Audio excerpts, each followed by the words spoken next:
The champ is here. We will definitely not shut up and dribble. The champ is here. I must be the greatest. The champ is here. I'm going to continue to stand with the people. The champ is here. I will not lose. I'm a bad man. I shook up the world. Yes. Welcome. You could have been anywhere in the world, but you are here with we. My name is EJ, and I got my man. Hey, mate. He is the DB of the show, and we are Black in Sports, giving a voice to the culture that won't shut up and dribble. We're here interviewing the best professionals in the game in the boardroom, covering it all, laughing at it all, while providing a platform to be heard. So without delay, we're going to get right into it and welcome our guest. He's an educator, motivator, author, founder of Greater Youth Sports, Devonte Woodson, a.k.a. the Coach Woodson. Let's clap it up. Let's get it. What's up, man? You know, I want to hit this little Devonte swing. I want to hit a, ooh, yeah. Slow down now. Oh, there it is. Okay, so hey, how we start the show, man? You know, it's infamous, man. It's just shoot your shot moment. So I hope you're ready to kind of give us a story, a shoot your shot moment, you know, and it can't be like, oh, I always shoot my shot, man. Just give us a time and period in life where you shot your shot. Go.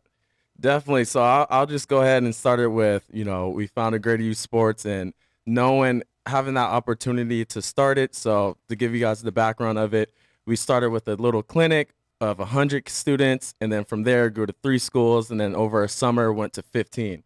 And over that summer, my son at the time he wasn't born yet, but he ended up coming a lot, like very early. So he's like, I'm here. Very early, 25 weeks. Whoa. You know, and a normal pregnancy is 40 weeks. So Whoa. yeah. Wow. So put your hand out like this really quick. Absolutely. Yep. So my son was about the size of your hand when he came out. He was 1 pound and 8 ounces. So wow. At that time, at that time of him being born, we had to decide. He was born in Phoenix, Arizona.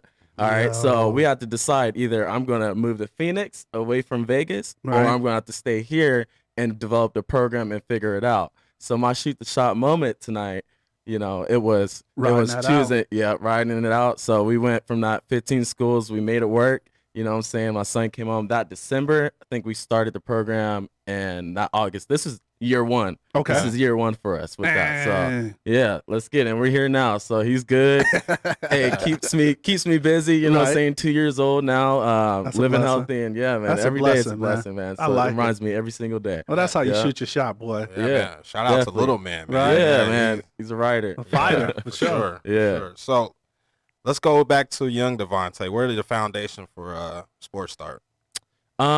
It started when as my mom would say it, since I was 2, I had the basketball in my hand. So, I was always just running around, probably just like my son is right now. He picked up a basketball when he was like not even 1 and started trying to dribble and do all this stuff with it. So we got him the hoops and stuff. So very similar to that. All right. And then from there, I was just always outside. I would go play basketball. I used to skateboard a little bit. Okay. Do a little biking. Literally anything outside, I was doing it, you know. And then until middle school, that's when I got a little bit more serious with basketball, started playing football and things like that. I like it. Only for a year, though. I only played football 1 year. Yeah. It was too cold. I'm from Washington. Yeah. So that's what I was going to ask, like, because you said you were always outside, and I was like, man, don't y'all only get like 17 good days in You're right. Washington? Yeah, you're right, but we got used to the rain and stuff, you know, like I was out there playing in the rain in the snow sometimes and stuff. I was outside. Dedicated. Just loved it. Yeah. So Hoopers is kind of the thing to do, kind of in that southern Seattle area, right? Is just For what sure. it was? Definitely. Yeah. It's either that or be outside. I ran track though too, and track kind of gave me that, but it was like, you know, it was track, so it was worth it. Speaking of track, and I'm glad you touched on that. So I always talk about I ran the 400 and the 800 in high school, and I think those are the men races just from personal experience. I got a harder, more difficult race than the 4. And what would you go with? Correct. So I saw that you did 300 hurdles. I did. Why? I did. Yeah. How? It's like punishment. So I ran track since I was, and actually what's crazy is, so I was born in San Diego, Right. and I lived there until basically to second grade. And then I moved to Oh, Washington. okay. I saw you were born there. I was going to ask how long. Yeah. And then so since I was little, I was always in track, and I would actually come out here to Vegas on like a private track team. You know, so I ran track for so long, but in middle school I picked up hurdles, and I just liked it. I loved hurdles and high jump. Those were my 2 events. Okay. You know, so since middle school I would always do that. But hurdles, man, 300s. That was actually my favorite race. I loved it. Give me some strategy behind the 300-meter hurdle. Train. How about run? I was running. Look, you just gotta sprint the entire time and know you're gonna be dead tired and try not to fall. You know what I'm saying? And try not to fall. Yeah, it's a crazy race because you're like training everything. You have to run the 400s and train, like you have to do that on a regular basis. You have to go to the sprinters. So and then I would have to do high jump. So imagine this, like I'm jumping all day, right? High jump, you start at a certain height and then you're going, your highest heights are right after the 300. Okay. So you're trying to jump, 6'2" and up after you do the 300 race. And I was like, I always look at him like, bro, I don't know how I was doing. And you did 110s too, right? Yeah, I did the 110s too. Yeah. See, that's another thing. Like them 110s was deadly. Like, oh man, I'm talking about hurdles everywhere. If you clip something, it's a wrap. You in somebody else's lane. You bouncing up like it's ugly. Man. Exactly. So you did football for a year. What was the deterrent? We joke about that, but what was the deterrent? What position did you play? I did a little receiver. Okay. It was 7th grade, and we were actually really good. I did a little receiver, and then I was like a backup running back, and I was really, really small in middle school. Okay. So I think that had a little bit to do with it. And I was like, man, I'm not really trying to get hit like that no more. I'll just stay on the court. Absolutely. Yeah. I feel it. So Union High School, how was that? It was good, man. Union definitely changed my life for sure. Wow. Okay. In my book, I kind of explained the differences between the schools. So I started off at Heritage High School. Okay.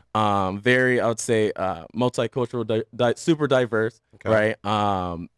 But then switching to Union High School, it was a new school, and it's on the other better side of town at that time, Camas, Washington. So it was just kind of like a strike in my face when I first got there, but it allowed me to grow, because at Heritage, I wasn't there.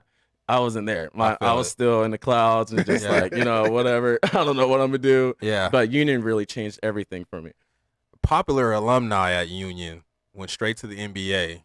Mr. Deshaun Stevenson. So, like, was there pressure, obviously, as a hooper, like, he's kind of set a pathway of, like, this is what's going on at Union? I mean, besides that, and there's a lot of them. I mean, there's Jordan Chapman, who, took my starting job, and because I transferred, and I was like, yeah, it's a wrap. I'm about to go. I'm about to be on the starters.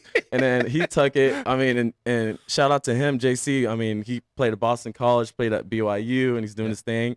And a couple other guys actually made it D1 and stuff too. So they had a really, really solid program even till this day. It's kind of crazy to go back and still see them, like still seeing those kids still going D1, you know what I'm saying? We had a really good football team as well. So just going there and just that expectation. They won state the year before I got there. Oh boy. Okay. So it was crazy when I transferred there. I was like, oh man, this is This is right. It was crazy. But going from Heritage, I think I talk about it, man. We won 5 games in 2 years. We won 5 games in 2 years, and then I went to Union. And it was like completely different. Total different world. Yeah. Like, what's practice? Y'all really practicing over here? We just roll out the balls over there. Yeah, Right. Run point. So you were point guard, right? Yep. All right. And who did you style your game after, if anyone? I would say, man, I love Kobe, man. I love Kobe, but I didn't really style my game after him. I would say in the mindset, really, I styled it after. But if I was to choose one, I really like Rafer Alston.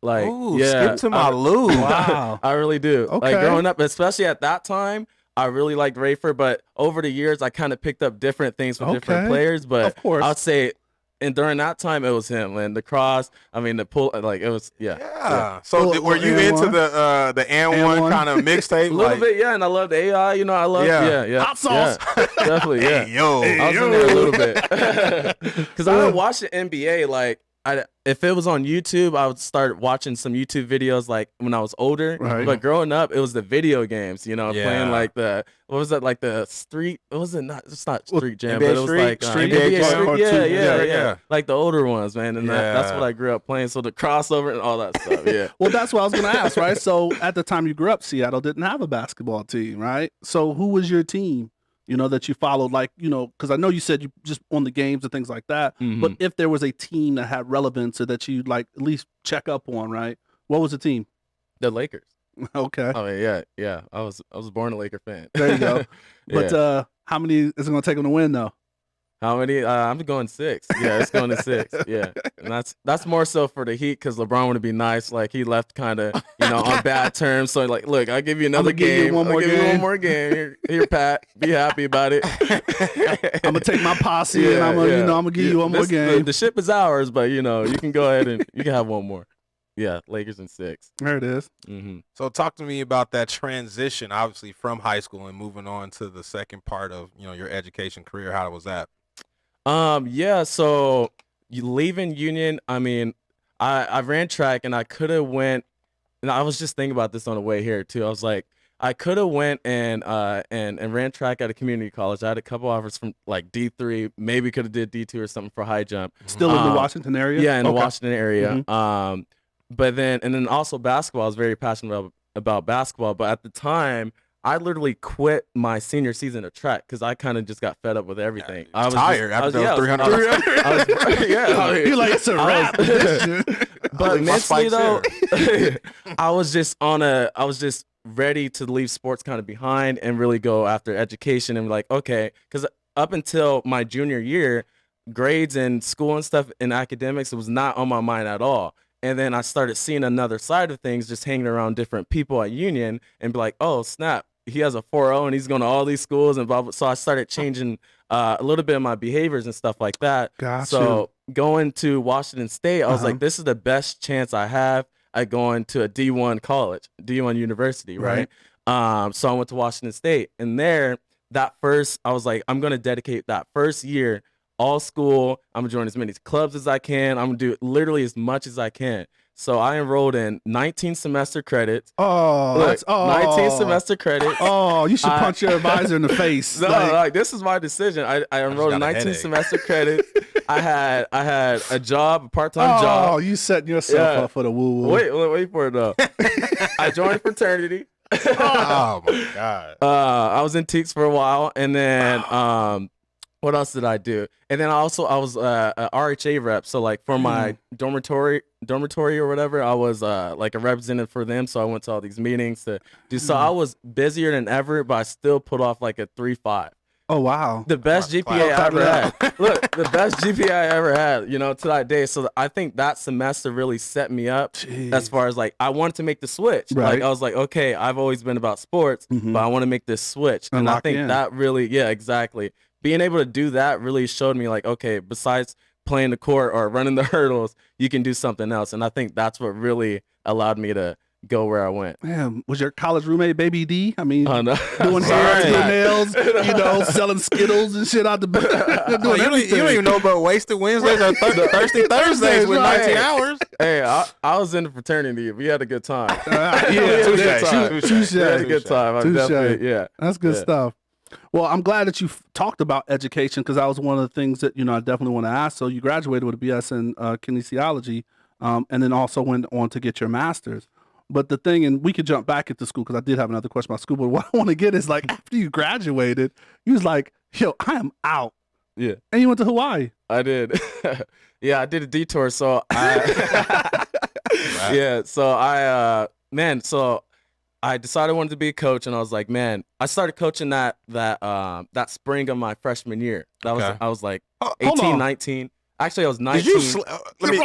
Did you sleep at all? Huh? I mean, we was out there, man. I was out there. We're out there. I was always just driven, always doing everything. Working. So you're talking back in college, your spring, you started coaching. Yeah. Okay. Yeah.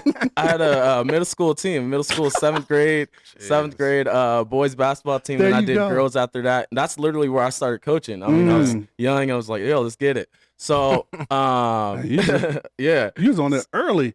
And well, you Exactly. helped at the college too, right? So you helped at the women's team in college too. Exactly. Yeah. That came around like junior year. So you part junior, Jamaican, senior. man. Huh? You part Jamaican.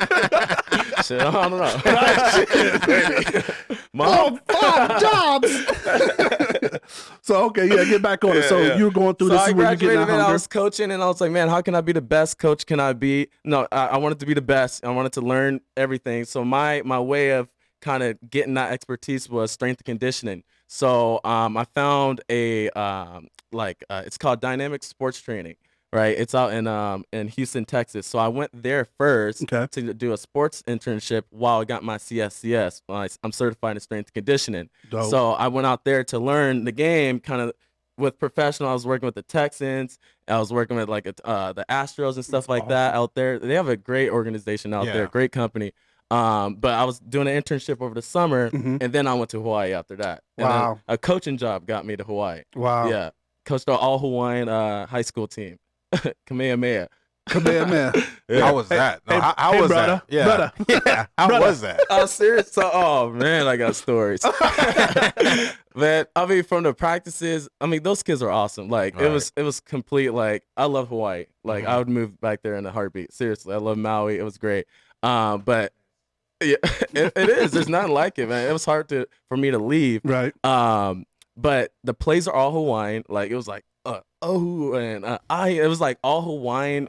Like everything was Hawaiian. It was like the guy that hired me. He's like, you're really lucky to get in here because we only hire Hawaiian. It's for Hawaiian culture. Right. But just from the players coming up, they would leave. The biggest thing that got me, Miles, was they would leave practice and skip practices sometimes, and it got on my nerves. I was like, there's no way I can miss a practice and my coach not get on me, right? They leave, I got to get a haircut, or, they come in practice with their shoes, with the slippers on and With stuff like slides that. on. Like, how you going to run power trap with They had a 3-on-3 tournament with the slip. Half the dudes had, I was like, man. But they got some hoopers, though, out of Hawaii, though, out of Maui specifically, too, though. I feel bad because when you said it, the first thing that came to my mind was Johnny Tsunami, like the movie. And I'm like, who's out there like that? Johnny Tsunami. Oh, that's crazy. Yeah, it was a great experience, though. I would definitely go back. So talk to me about that. I guess that transformation in your mindset that early in life. Yeah, man. Where you were like, you know what? Basketball and track, this is cool, right? But there's another level to what I need to get to. How did you even transfer in your mind? It just didn't feel right, Okay. it just didn't feel right. Like I was burnt out, and I didn't know why. I mean, I love to run track, I love to play basketball, right? But I just felt at the time it just didn't feel right. So I was like, let me try this. If this doesn't work, then maybe I can leave and go do something else, which I thought about actually sophomore year. But then I was like, you know what? Let me just focus and just stay with it, And so there wasn't a fear factor for you, because a lot of times when we always say when you grow, when you're uncomfortable, yes, and finding something new is really uncomfortable. So was there ever any fear or anything of that nature? I would say, I mean, yeah, because I went to school. I mean, really didn't know anyone. I mean, I went there for summer session, and that was just a huge shock because I was there by myself. Yeah. So just being there first time without your parents and things like that. So that was a huge shock. But I've always been very independent. So once I was there, I was like, all right, I'm gonna make it my own. And let's go. You know. So same thing when I moved to Hawaii. I didn't really know anyone. Texas, I have some family there that really helped out. But in Vegas, I mean, I have a little bit of family, but I'm never afraid for that kind of new experiences. I actually kind of embrace it. Embrace them. I mean, let's go. I like it. So let's step into your career, man. So in the game, man. So you are the creator of this amazing foundation, and you talked about some of the adversity in your shoot your shot moment, man, going back and forth. Yeah, sorry to start with that. No, that's a shoot your shot like a bug. And I guess that prepped us for how you handled school as well. Yeah. Because now the way you handle school, it kind of makes your shoot your shot not that crazy, right? You were doing 19 credits. And looking back, I was like, man, why did I do that? Right. I'm like, why? But so you talked about starting this foundation, what really was the crux to why you wanted to start this foundation? Oh man, there's a lot of reasons, but I would say that the biggest reason why was my experiences growing up. Like I kind of said, I didn't play an organized sport until I was like in 7th grade. Oh, like okay. team jerseys. Like I didn't play until I was in 7th grade. Everything was just out in the playground and it was out in the playground. If my uncle brought me on for a while, like I would come in the summers out here to Vegas. Oh, okay. And then he had like little teams and stuff, and I would do that kind of stuff, practice and stuff. Gotcha. But my first actual experience was 7th grade. And I remember I was double dribbling and stuff like that because I was on the playground, I was like, crossing, doing all that. So I had difficulty with that. But just thinking back, knowing that experience, and then I come out here, I was a PE teacher. And within the first month, I would say month and a half, I started realizing that a lot of the students there did not have things to do after school. Right. I would ask them like, hey, what do you do after school? Right. And they would say, one student in particular is the one that really made Sticks me do out. it. Mhm. Yeah, he was always in the front office every single day. So during lunch, I'd go to the front office. I like to talk to people. I'm chatting, eat my lunch, whatever, and he's there every single day, and happened for like 2 or 3 weeks. In the principal's office. No, he's just in the front Okay. office, like eating his lunch because he keeps getting in trouble. Either he's getting in a fight. One day he flipped over the table in the class, so it's like he's really having troubles, social issues. You know what I'm saying? Like he's really having that trouble. So I go to him one day. I'm like, yo, why are you always here? I'm like, why are you always here? Mm-hmm. And he was really mad this day. He like balled his fists up. He started shaking his head down. He's like, I just don't want to be in school anymore. I hate it here. I hate my teacher. I hate being here. I don't want to be here. And then that moment made me flash back to my childhood, and I was like, okay, I used to have a disconnect in school back in high school, right? Like I was not focused about academics. I didn't really care. It was only about sports and stuff for me, but it was sports, and I remember that. So I was like, okay, well, what can I do to help you? And he goes, well, maybe I want to play soccer. You know what I'm saying? So I was like, all right, you got 1 week. 1 week, if you don't get in trouble, then I'll throw a soccer clinic for you, right? It's free. Just come out and you're all good, right? 1 week, though. You can't get in trouble. Can't get in trouble, right. Can't get in trouble. He almost got in trouble. No, I'm playing. A week later, he was good, and we showed up with 100 kids. And it was that moment, because I still was like, man, I'm just trying to do something for him. Right. I just don't want him to get in trouble. He needs to realize school's important. But 100 kids showed up at that clinic, and that's when it clicked for me. I was like, man, a lot of these kids are just like him that don't really have anything. Right? Yeah, they need a mentor or something. I asked him specifically, like, what do you do after school? And he said, I hang out with my older brother, and we do what we want. And now I was like, man, you can't do what you want. Can you imagine a 10-year-old after school doing what he wants in the neighborhoods that he lived in? I was like, okay, so I got to do something for him. And then, yeah. I mean, I can imagine a 10-month-old doing what she wants. I'm going through it right now. But a 10-year-old, that is a little different. Yeah.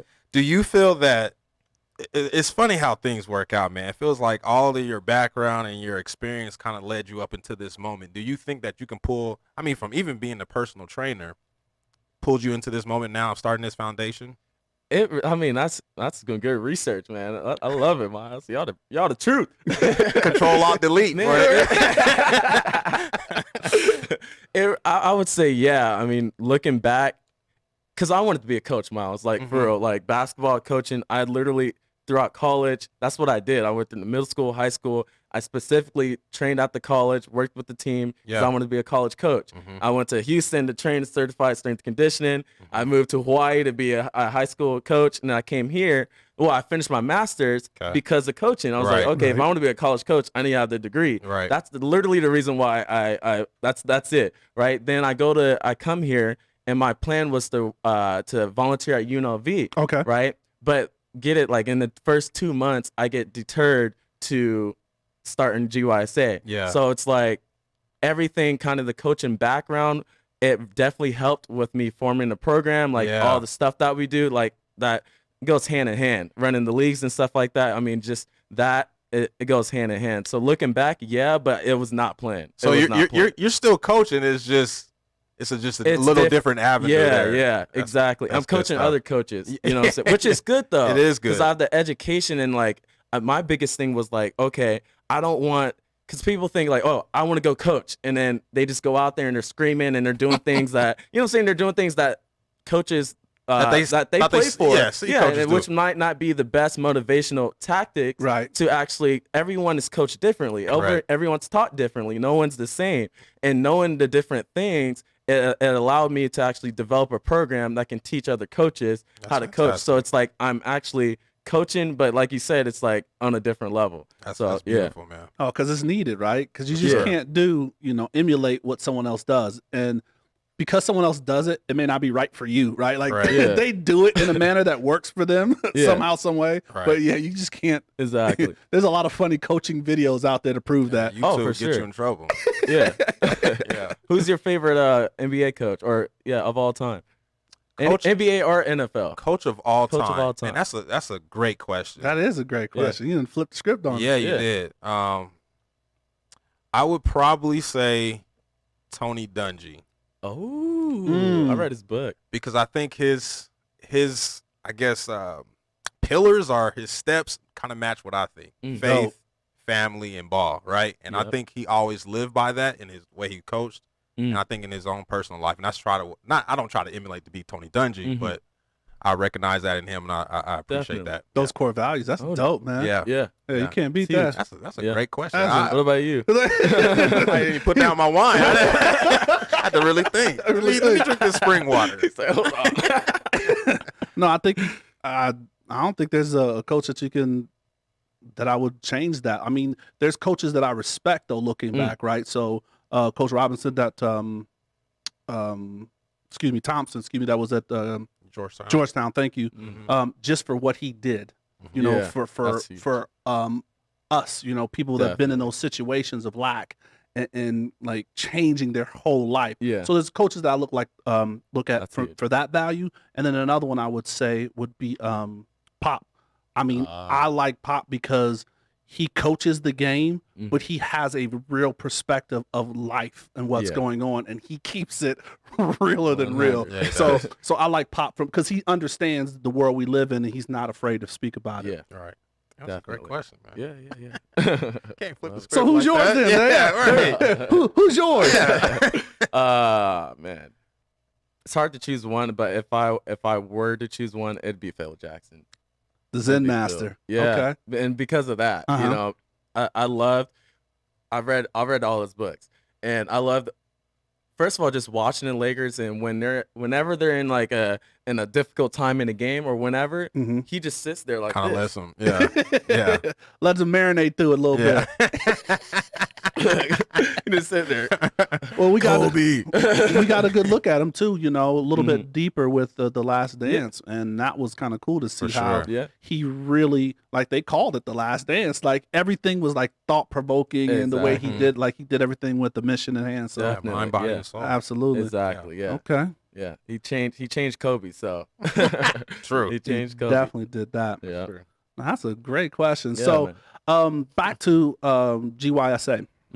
So it started with soccer, but you have other sports that you do as well, right? Yes. How did you develop it into, and how did you narrow it down to the 3 sports that you currently do?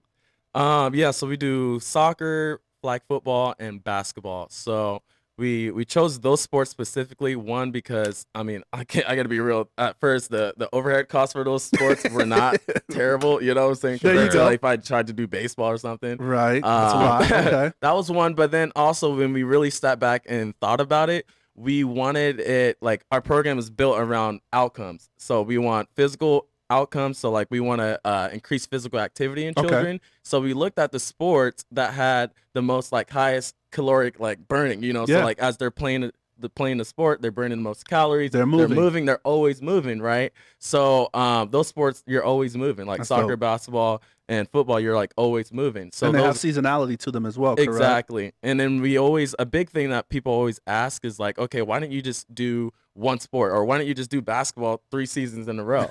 And it's like, well, first of all, with this age, we wanted to set the foundation. It's all about development and growth and long-term growth with us. So having the multi-sports, it's setting them up for a future so they have multi-skills so they can build on that afterwards. If they select too early, they might be in a situation where they burn out. And a lot of studies prove where those kids who are playing at a young age, going all the way through high school and college, a lot of them, they do burn out, you know what I'm saying? Yeah. But the players that have the multi sports, they have different skills they can rely on. Look at LeBron, you know what I'm saying? He played different sports as he was growing up.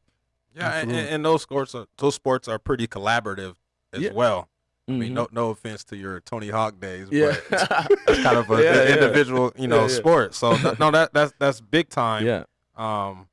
And I like the foundation of kids, as you mentioned, Zion Williamson. You could say that maybe he's getting injured now because he's just been a hooper for like that long, right? Yeah. And so maybe his body's breaking down. It's a lot of games, yeah. So do you see? I guess you already answered my question as far as playing multiple sports. As a man that has a back in education and how the body works and anything like that, how important is playing multiple sports especially for young kids?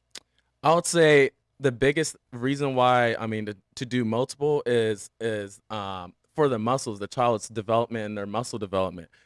Something I learned in Houston, just doing different like strength conditioning training and different drills and workouts for the kids was we always tried to train like the antagonist muscles, you know what I'm saying? So like you have muscles, if I'm doing a curl right here, right? I got my biceps, and then the antagonist muscle would be your triceps, right? So if you have a child that's playing one sport, they're working one set of muscles the entire time. Right. So a lot of the times you see injuries happen because those other weaker muscles aren't being used or trained as much. Yeah, utilized. So it's important to play multiple. You're giving those muscles a break, and then also you're also learning different skills and different muscles too. Awesome. Yeah. So going deep tonight. I'm going deep tonight. You said antagonist. He said antagonist on you. Absolutely. We checking that degree, making sure you learned it something. You learned it. Did you learn it something? It was 19 hard, hours. Anatomy, bro. All right. Our governor here at the state just really made an announcement where he lifted the ban or the whatever you want to call it, the restriction, thank you, on sports. So youth sports and things like that. So how's that change, or, were you prepared for this, or you got to ramp up, or what's going on? Yeah, I was just talking about this today, actually, earlier.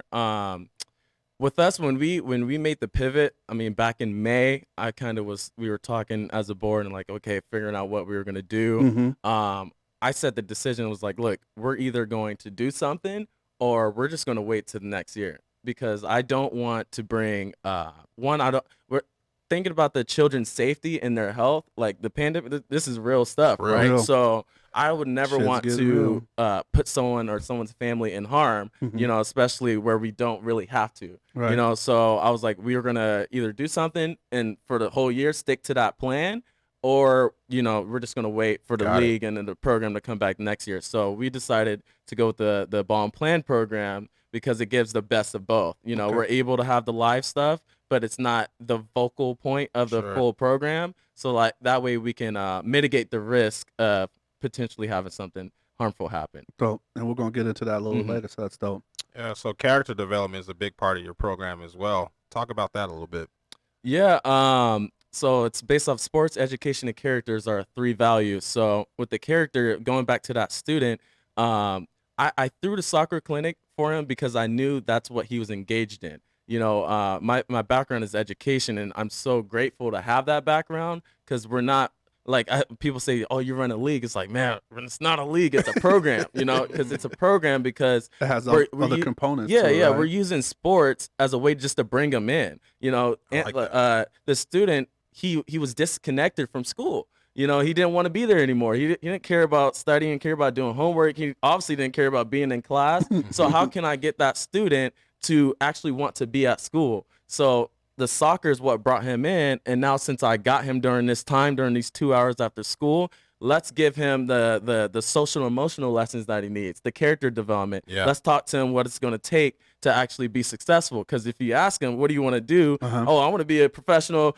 football, or I want to be a professional basketball. Like that's what they want to do. But a lot of the times, that's good though, especially at that age, to have a goal. To want to go for something. But while we got them, let's teach them the little things that they're going to need to do, their behavior stuff to actually make it to that goal. That's awesome, man.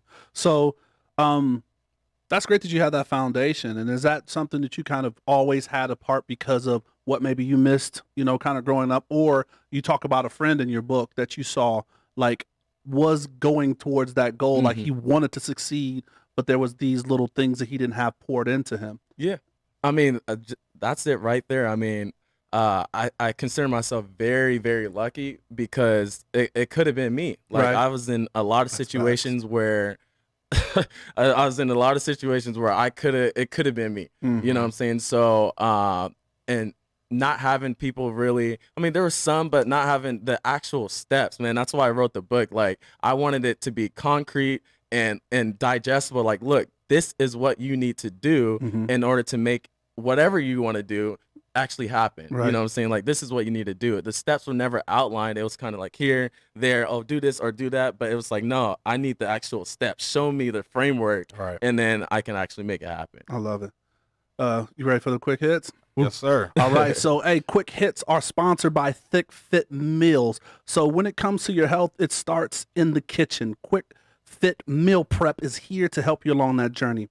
They are healthy, delicious meals that are easy and on the go, fitting any and everyone's lifestyle. Call 702-850-3388 or on Instagram, Thick Fit Meal Prep, and use the code #Black and get a free additional meal on us. That's what we're doing for you guys.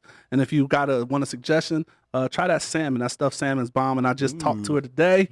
And then them shrimp and grits is coming for the fall season, so I'm excited about that. Hit him with them quick hits, Miles. Yeah, I see your hands rubbing there. That's funny. Miles put the sugar in his. I saw that. Oh, Miles, you put sugar in your grits. Oh, that's a foul. We skip it quick. Right. Hey, interview's over. Fatality. All right. So first time, if ever, you were starstruck. Oh man. Okay. So when I saw Kobe, so this is funny. So I was in Vegas for summer league before I moved here. Okay. I think how old was I? I think I was in high school. Yeah. Oh yeah. 2008. Okay. When they were out here before they went to the Olympics. Yep. Yeah. Mm-hmm. So they were practicing LeBron, Dwight, all of them. But I saw Kobe. We were like probably 3 rows back, like close to the bench. Wow. And my uncle's a huge Kobe fan too. So he's like, Kobe, like yelling at him during the timeout, and he looked back like this and went like this, bro. I almost fainted. He like looked back and gave us an like that, like what's up? I was like, we were freaking out, man. We were flipping out. I'll say definitely that. Definitely, Kobe. yeah. Okay. Kobe. So since you're a Laker fan, give me your top 5 Lakers. Oh man, 1 to 5, not just random. So this is the Mount Rushmore of the Lakers, huh? Correct. Okay. Of the Lakers. Okay, so I'll go. If I want to keep, let's see here. It depends who I want to put up. All right, so I'll go LeBron at point. Okay. Yeah, I'm putting LeBron at point. Okay. All right. There's a lot of confusion happening right now. Wait, no. I take that back. Everybody was like, for the record, I take that back. Hold up. I was thinking, We got that? Yeah. I'm going Magic at point. Hey, how Forget about you that. just give us I'm your going Magic 5 at and don't point. give them positions? No. Kobe, shooting guard. Okay. Kobe, shooting guard. Okay. I'll take LeBron for the 3. Okay. And then I'm going to go with Abdul, and then I'll go with Will. Okay. For 5. Yeah. So I like Shaq- Wilt better than Shaq. I don't like Shaq. God. I don't like Shaq. All right. Okay. Next. For the record. All right. So when you give me the first thing that comes to mind when I say I got a few words, right? So first thing that comes to mind for you. Word association. Yeah. So, Okay. oh, actually, before I get to that one, I got one more before I Okay. get to that one. Clark County, Nevada, or in Washington? Which one's better? Which one's better? Oh, dang. Don't answer that. Yeah. Don't answer that. I'm just playing. All right. All right. So word association. Set up. I was setting you up. My fault. Devonte, that's my fault. Okay. Word association. Coaching. First thing that comes to mind when I hear the word coaching. I would say mentorship. Got it. Kobe. Leader. The Heat. Losing. I love it. Hey, that's the first one. It's 6. Legacy. Legacy. Generations. Love. Podcast. And then founder. Founder. I would go with leader. Dope. Definitely dope. Love that. All right, man. So we want to jump into the winner's circle here. This is where we talk about, and we've highlighted things, but we really want to focus in on the amazing things you're doing. So in the winner's circle, you had mentioned it, but tell us more about the ball plan and how you're rolling that out, how that's helping the kids. Yeah, so pandemic hits, cancels our soccer season. We had close to 500 kids that just got selected for their teams across the schools, and then that Friday it got canceled. So that's kind of the context of everything.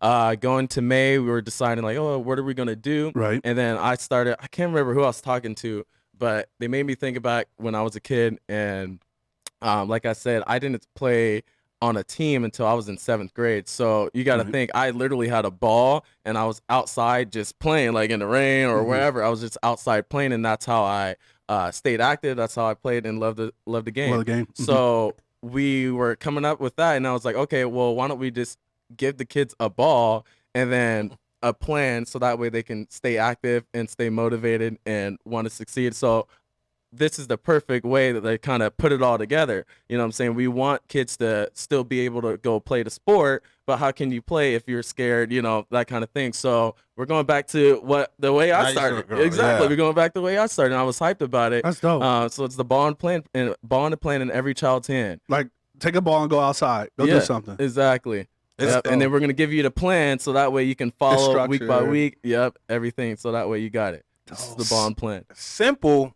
but so profound. No, that's dope. Yeah. The first thing on the ball and plan is literally the ball. Right? Yeah, exactly. And it's real simple, but it's deep in a way, right? Yeah, like super. kids nowadays, I mean, they're no credit to, the world now. It's just they're distracted by a lot of different things, right? But as simple as starting with the ball. And they don't know how important that was. Yeah. Because Doughboy had to go down to get Ricky's ball. You know what I'm saying?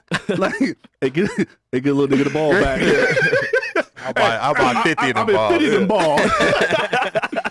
No, that's real, that is man. dope, man. Yeah. That is dope. So how's the virtual instruction going?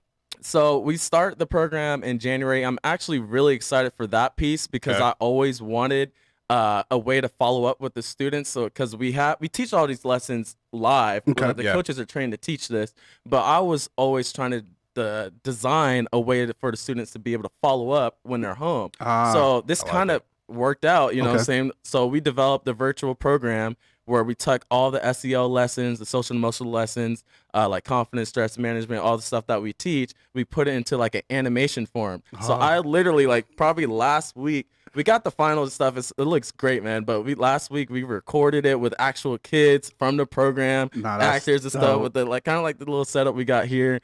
We put it into animation, and it looks good, man. So I'm really excited for that. Okay. Yeah. You touched on, I'm sorry. Go ahead. You touched on the emotional training part of it. And obviously COVID has hit everybody in this world differently. But especially our youth, because, they can't really have control of anything. So how impactful you think that's going to be for the group? I think we've been teaching that for like 2+ years and tracking the outcomes with it as well. But it just seeing, from the very first time we started tracking the results and seeing like, okay, what was your motivation before you started playing? We track intrinsic motivation. So the motivation where you want to play and keep playing for yourself, not because your parent or your coach wants you to do something, but because you want to do it. It's inside you. Yeah. So like when we started figuring out like the motivation was actually increased during the program, like their confidence levels were increased, and having parents saying like, oh, my child's confidence and his sport skills are just completely changed through it. That's when I started like, all right, we really got something here. Let's go harder with it. So I think them being able to get this now, like that was before, right? It was already a huge gap. But now, since they've been gone since March, we have virtual stuff now, but the gap is so much wider. Yeah. The mentors aren't really there like on a regular basis. So I think now when we start, we're gonna see a huge, like, I think our numbers are gonna come back very good. That's I like time. it. That is good. So you said that's great, right? So what's intrinsic in them? So do you award the kids? Like I saw that you have like weekly awards and things like that. Now it's not like a participation trophy. Does everybody? Oh no, you don't. No, cool. no. This is the Coach Woodson. We don't do participation. No, you gotta say you gotta. I've gotten in a lot of arguments. Yeah, I've gotten in a lot of arguments. I'm glad about to hear this. Though. Let's like seriously, tell them with coaches. Yes. Some coaches were literally at our character night where it's the event where we give out some awards. So we give out one award per team. Okay. That that coach chooses one student. Right, it's called I can't remember what we call it, but it's given at the Character Night Award. It's because we're changing it. We're Got you. changing a lot of our programs. So the way that we're going, we don't give participation awards for just making the team. No, we do not do that. But what we are going to do is we develop a reward system to where they will get like rewarded for actually learning different skills. 100%. So let's say like, hey, we're working on dribbling this week. Hey, you earned your badge here. This is your dribbling An reward. achievement. Yeah. Like a I goal, wouldn't like say a marker. a trophy for just participating and coming out. No. Yeah, we have one champion. We don't do second place. And it just is what it is. I like it even more. Can they buy skins? And I was like, You said buy what? buy the award patches. Because when you said the awards, I'm like, the process in the NBA 2K is kind of my players like, oh god, you got to build your guy up, but you can buy them now. You can spend some money. Get the cheat code. I'm trying to get the cheat code to get the awards. No, man, no. Can I put a little something on it? No, you gotta show up, man. But we try to keep it.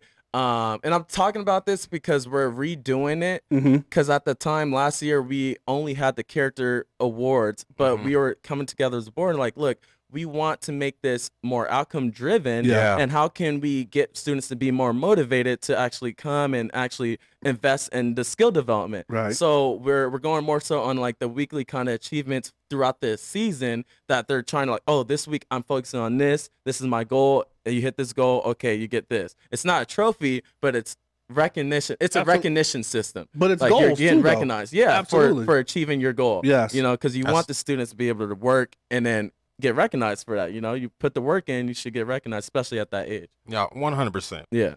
So you've mentioned goal a few times. What is the goal, or can you see the overarching goal of your foundation? Where do you see it hitting new heights? Yeah. So our overarching vision of it is to be in 100,000 students across the nation. So every single day we want 100,000 students across the nation. That's about like 1,000 different leagues throughout the states and everything like that. And that's a big portion of what we're doing this year. So we actually expanded this year during the pandemic. That's we actually are hitting another state in That's Washington, amazing. back in my hometown. Oh, So fantastic. yeah, that's the news. I Clark haven't told County. anyone yet. Okay. Yeah. Exclusive. County. Exclusive on Tell- Black and tell 'em. Sports. Dropping again. What you got- do you heard it in here Washington? first. You heard it here first. You heard it here first. Yep. Pew, pew, pew, pew. You got the That's big time. Yeah, so I mean, during the pandemic, I feel like this was the biggest opportunity for us to do. We actually went from 14 schools to 21 now. So we're at 21 here in Vegas, and then we're starting our chapter in Washington as well. So That's awesome, we're kind of man. using this to just impact more kids, because if you think about it, they're not doing anything right now. If they're at home, they're virtual, and then they're playing Fortnite right next to it, sometimes at the same time. Right. So the screen, like keep it low so the teacher can't see it on the Zoom, Yeah, right? my nephew done hustled me out of some money for them skins on Fortnite. Hit the cheat code. Yeah, he done got about $2,000 out of me for that. Oh man. Yeah. Got him. Yeah, man. So we feel like this was the biggest opportunity to really just get out there and provide a huge need, and just get kids outside and playing. We got to get them motivated to go outside and stay active. 100%. That's super dope.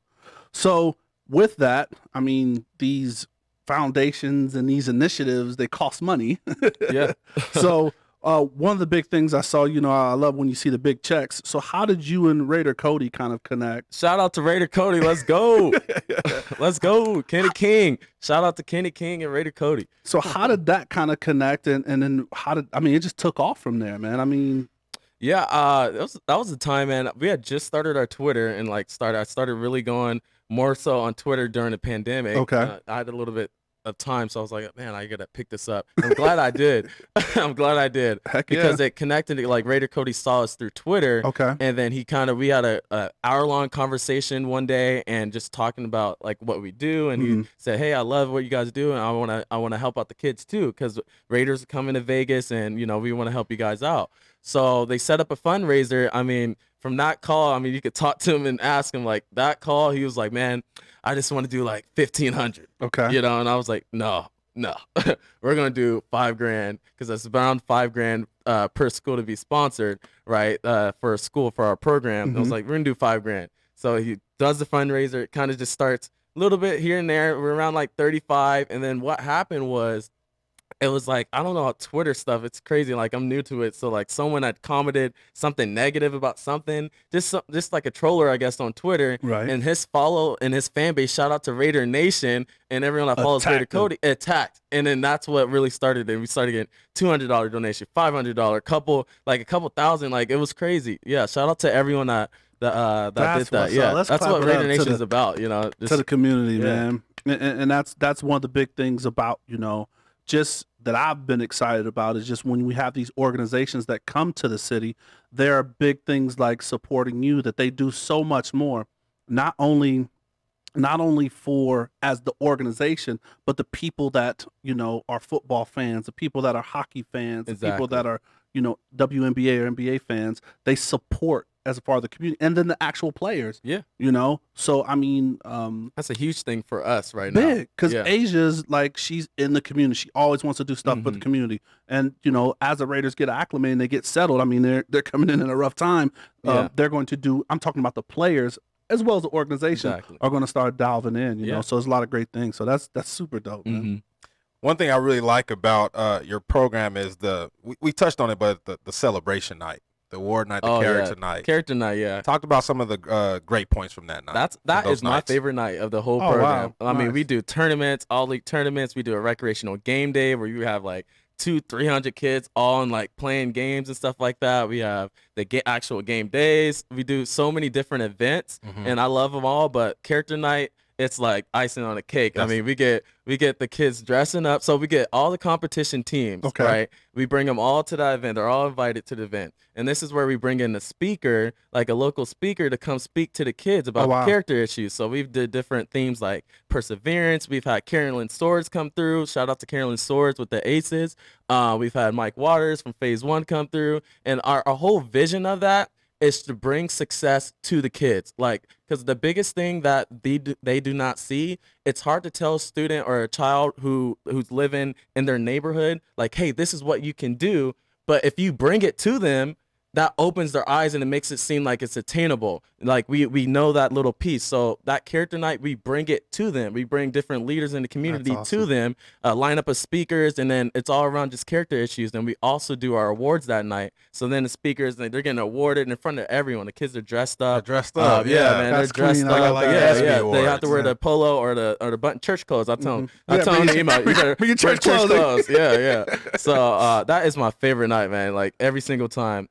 Yeah, and I'm looking forward to that because and I think that's, you know, the foundation for why we have this show is because they need to see Coach Woodson. Yeah. They need to see the different leaders, you know, that are like we talk about, because we all had it, right? The initial thing is when we want to be that professional, whatever, name that sport, you know, but there are other things that we can be professional in. So it's great for them to see that and be like, oh, they're doing good things. So that's amazing. Yeah. And to piggyback on EJ, to celebrate you, man. I mean, 19 I'm going to keep going back to the 19 credit hours, like 5 jobs, 8 jobs, jumping on a plane to Hawaii, man. Like, you on the go. A Russian fraternity.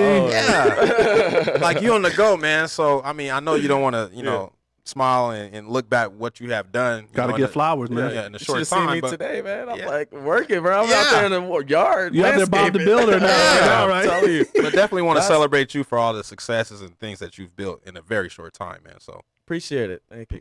So, I mean, since we're talking about all the things he does, right? Like, I mean, he's starting a foundation, evolving with the foundation, and my man's just writing books, right? Yeah, get the win. Yeah, yes, get sir. the win. So let's talk a little bit about this book, man. What the inspiration behind it. I've read it. Then I read it again, looking forward, you know, to the show. But just kind of tell us. I mean, you told me, and it just inspired me. It's dope. But yeah, share with the audience where the book came from. Yeah. And why. So I wrote this for when my son was born. I was in a hospital in a bed, and if you ever spent time in a hospital, like long times, it just makes you think, man. Like you put everything in perspective. You know what I'm saying? Like everything goes in perspective. He was in the hospital for a little bit too. So yeah. Well, you can definitely relate, but So I was there with my son and everything, and I was like, man, if something were to happen to me, who would teach him all the things that I learned in high school? You know what I'm saying? Like what really transitioned everything for me? Who would teach him that kind of stuff? So then I started, and that's the concept of the book was written right then and there. I kind of put down some notes and everything, and Get the Win was born. So it's for students from elementary to middle school age. We obviously high school, college. College Foundation actually bought 200 copies of the book for their students. You know, so it's for really any age, but it's all about unlocking your potential so that way you can achieve what you want in your life, right? I want you to get the win. So I want you to win in your life no matter what your goal is. I want you to go and get it, right? But you need the steps and the system and the framework to be able to attain it. So the W stands for your why, the I is your imagination, and then the N is never give up. Right, and every I don't want to go too deep into it. You have to buy the book. You have to buy the book. Absolutely. Get the win. But yeah, it's all about just getting a win in your life, no matter what your dream is, and just inspiring you and motivating you to succeed. Man, goosebumps. I mean, the word "win," I like how it's highlighted big on the cover. It just brought me back to something my dad used to tell me. Man, one of his things is like, you win early, you win a long time. It was really like, you got to learn how to win early in life. What's the products to win? Exactly. What's the formula to winning? And then you'll be able to win in any walks of life. Exactly. So that's huge, man. That's really big time. Yeah. And shout out to Pops, always dropping the wisdom. Dropping the dimes. I haven't gotten much of it, man. Maybe I just need to go ball like him, and then it'll come in. You know what I mean? So. No, man, it's dope. So, is it an iteration? Is it going to be a series? Is another book coming through? Like, talk to me about that. Yeah, so right now it's just Get the Win, but this was written, it's around a 7th grade reading level, right? I wanted to make it super simple. Oh, that's why I did a good job reading it. You went through it, right? Thank you. I appreciate that. I got you. I did have to look up a couple words. I said, antagonist. Alexa, define antagonist. Oh man.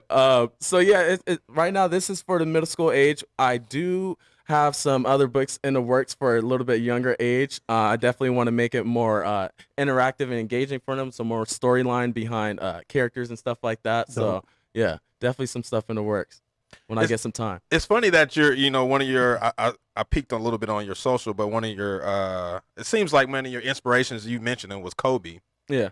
And, he really touched into the kind of the young book writing for young kids. He had a whole series. Yeah, he had a whole series, right? It's obviously, I don't know if you got your inspiration from that, but is it similar to the way that you kind of looked up to him as a kid and, how you operate now as an adult life? I would say Kobe really influenced me when I was really young. Like, I think right now it's more so if I was going to choose an athlete, it'd probably be LeBron for what he's able to do on and off. You know what I'm saying? Like on and off the court. I used to hate LeBron. Like I'm a Laker fan. I could not stand LeBron. Yeah. I could not stand him until he came. Some people still have those issues. Yeah, still currently. Yeah. We're praying for them. We're praying. I'll tell you. But I'll say LeBron because it was like, man, he's able to balance so much. He's in acting. He's doing stuff in the community. He has his own school. That's one of my things. I want to school someday too. So it's like, I like that. All those different things that he's able to do and balance it all with the family and everything, and still nothing. You don't ever see him in the news or anything about anything, right? Yeah. You might see him soon with Bronny going home, and you might see him soon. Bronny, puff, pass. That's what I'm praying for is Bronny. he playing for Game 6. Yes. You want a Game 7? You definitely want a Game 6. Hey, come on, Jimmy Butler. Right. Give me another week. I need right. Come on, Bam. God dang, Bam, let's go. Hey, something serious. Yeah. Hey, Taco Tuesday has a whole nother look to it right now, boy. We got the munchies over there. All right, so, no, that's dope. And, I want to kind of thank you because you have a copy that you want to give away to our listeners. All right. Tonight. And tonight, right? And it's a signed copy. Big time. All right, so that's big time. So what we want to do, we just want to have them kind of tell us a favorite part of the show or just comment. Well, how do we want to do this? Yeah, so if it's your follower, make sure they follow at Greater Youth Sports and then comment on any of our posts and say your favorite moment of the show. I'll be looking right after this, and pretty much I'll be choosing one winner. So we got the book. Boom, boom. And then we the got shirt. We all win shirt. Ooh, I Boom, like boom. it. Ooh. We all win. We Let's all get it. win. Extra medium. So you got the instructions, so play it back if you're slow, and make sure you do the instructions right, and he's going to let us know who the winner is. So that's definitely dope. We definitely appreciate that. Big time. All right. Oh, so much stuff that we want to get to, man. I mean, even just talk about like how affordable you make it, right? Like the average is $6.92, and you made it for $42. You know what I mean? Like there's a lot of stats. So hopefully they just follow. Off good. Absolutely. So hopefully they just follow you.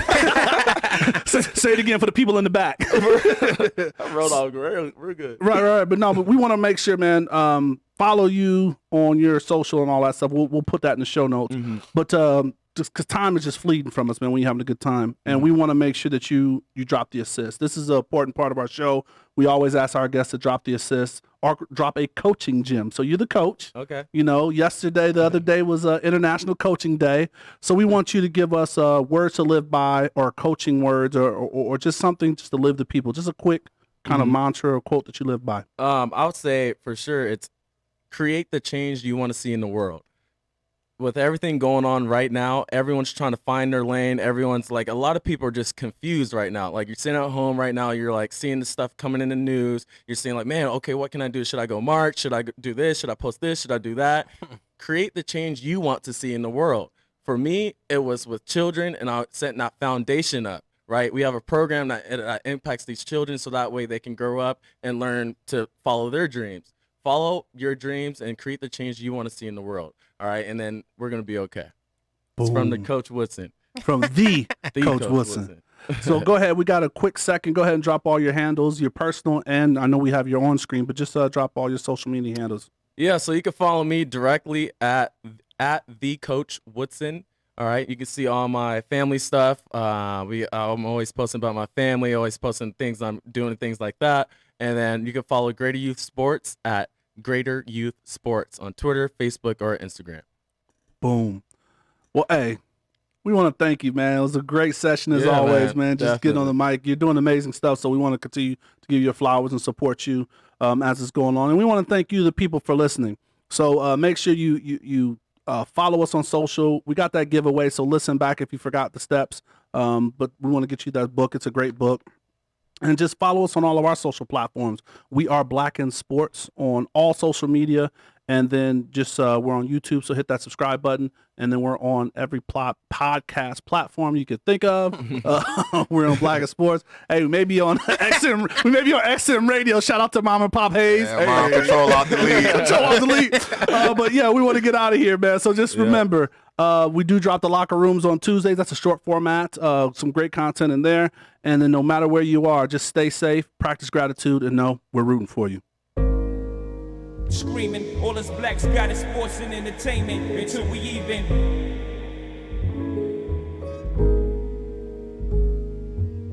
Assuming I'm rooting for everybody that's black. Yeah. Yeah. Assuming I'm rooting for everybody that's black. Look. Assuming I'm rooting for everybody that's black. Spent about 2 racks on handmade new rags. Assuming I'm rooting for everybody that's black. That's everybody from sports to college class to rap.